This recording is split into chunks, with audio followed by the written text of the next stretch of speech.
I think you're right. There's a bipartisan consensus about the problem, and you're right that the consensus is that it's a multidimensional problem: economics, technology, military.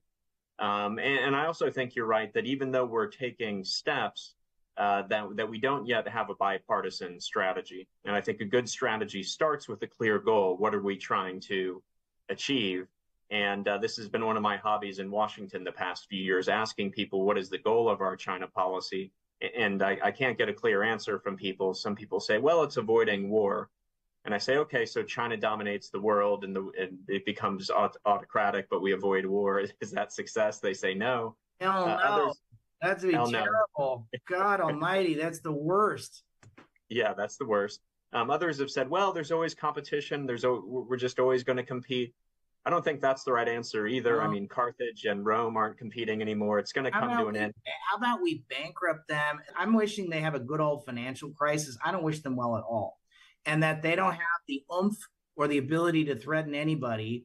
And they've got, they have like how about a lost 2 decades? Not one lost decade. How about 2 lost decades? That's my goal. And then that they can't copy their way into like technological dominance, and they can't run some exportable authoritarian, dystopian nightmare to thug regimes all over the world. That'd be my goal. I don't know. So I like we win, they lose. One of the reasons I want you guys on is like, I'm with you guys. Let's beat them. They should lose and we should win. I'd like another 100 years, please, of like expanding prosperity and expanding human freedom led by the West. I mean, come on, let's be honest. Like, what does the world look like led by the Chinese Communist Party, Vladimir Putin's thug regime, and the Star Wars bar of loser countries? Like Iran's a loser country, but led by these mullahs.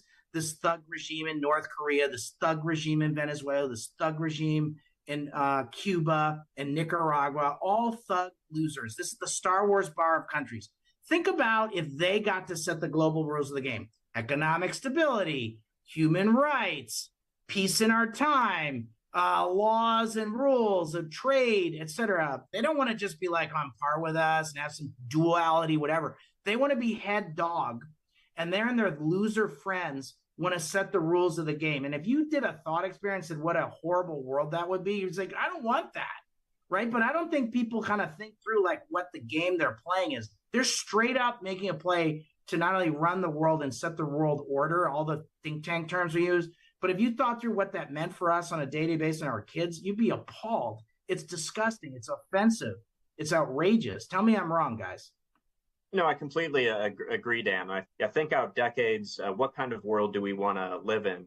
And is it a world dominated by the United States and its allies in the free world, or is it one dominated by these revisionist autocracies? And so that's why we think that the term New Cold War is appropriate. Everybody in the free world has a stake in this competition, and we better hope that the free world prevails again.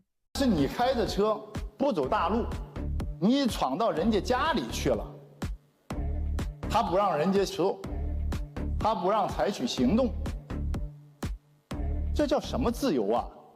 我就不相信大家没有这个共识。如果说这叫航行自由，那我们的法治规则在哪里啊？ Let's set the record straight. There's no argument over the choice between peace and war.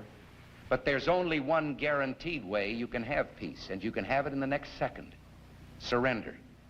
Admittedly, there's a risk in any course we follow other than this, but every lesson of history tells us that the greater risk lies in appeasement.